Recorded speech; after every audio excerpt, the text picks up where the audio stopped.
Saudi আরবে এক আদালত হয়েছে। আদালতে দুই ভাই ঝগড়া করছে। এক ভাই বলছে মাকে আমি রাখবো, আরেক ভাই বলছে না মাকে আমি রাখবো। দোনো ভাই ঝগড়া করছে মাকে ঘরে রাখার জন্য। এরপর এক ভাই মাকে নিয়ে চলে যাচ্ছে, আরেক ভাই মাটিতে গড়া দিতে দিতে অবস্থা খারাপ। সৌদি আরবে আদালত হয় মা বাবাকে ঘরে রাখার জন্য, আর আমাদের দেশে আদালত হয় মা বাবাকে ঘর থেকে বের করার জন্য, ঠিক কিনা?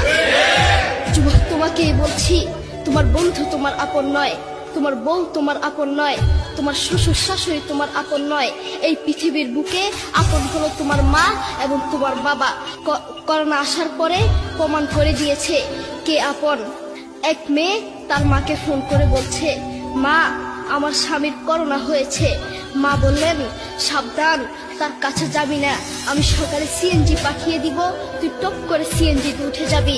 এটার নাম দুনিয়া, এটার নাম দুনিয়া। করোনা হওয়ার পরে বন্ধু বন্ধুর কাছে যায় নাই, করোনা হওয়ার পরে শ্বশুর শাশুড়ির কাছে যায় নাই, করোনা হওয়ার পরে স্বামী স্ত্রীর কাছে যায় নাই। কিন্তু করোনা হওয়ার পরে এখনো ইতিহাস আছে, মা তার ছেলেকে গিয়ে চুমু খেয়েছে। করোনা হওয়ার পরে এখনো ইতিহাস আছে, বাবা তার ছেলেকে কাঁধে নিয়ে হাসপাতালে গিয়েছে, ঠিক কিনা?